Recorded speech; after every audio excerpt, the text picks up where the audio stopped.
நீங்கள் பார்த்து கொண்டிருப்பது நியூஸ் 21 செய்திகள். தமிழ்நாடு செய்திகளை உடனுக்குடன் தெரிந்து கொள்ள நியூஸ் 21 செய்திகளை பாருங்கள். நெல்லிக்குப்பம் தென்பெண்ணை ஆற்றில் நகர்ப்புற குடிநீர் மேம்பாட்டு திட்டத்திற்கு எதிர்ப்பு தெரிவித்து விஸ்வநாதபுரம் கிராம மக்கள் நெல்லிக்குப்பம் நகராட்சி அலுவலகத்தை முற்றுகையிட்டனர். கடலூர் மாவட்டம் நெல்லிக்குப்பத்தை அடுத்த விஸ்வநாதபுரம் தென்பெண்ணை ஆற்றில் புதிதாக போர் அமைத்து நெல்லிக்குப்பம் நகராட்சிக்கு உட்பட்ட அனைத்து பகுதிகளுக்கும் குடிநீர் வழங்குவதற்கு தமிழக அரசு 42 கோடி ரூபாய் நிதி ஒதுக்கீடு செய்தது.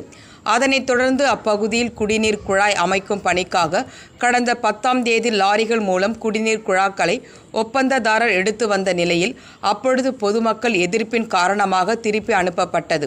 மேலும் அதனைத் தொடர்ந்து இன்று காலை மீண்டும் எதிர்ப்பு தெரிவிக்கும் வகையில் நகராட்சியை முற்றுகையிட்டு கோஷங்களை எழுப்பினர். மேலும் இதனைத் தொடர்ந்து ஆணையர் கிருஷ்ணராஜன் மற்றும் நகரமன்ற தலைவர் ஜெயந்தி ராதாகிருஷ்ணன் அவர்களிடம் கிராம மக்கள் சார்பில் கவுன்சிலர் பன்னீர்செல்வம் மனு கொடுத்தனர். இதனால் அப்பகுதியில் சிறிது நேரம் பரபரப்பு ஏற்பட்டது. நியூஸ் 21 செய்திகளுக்காக முருகானந்தம்.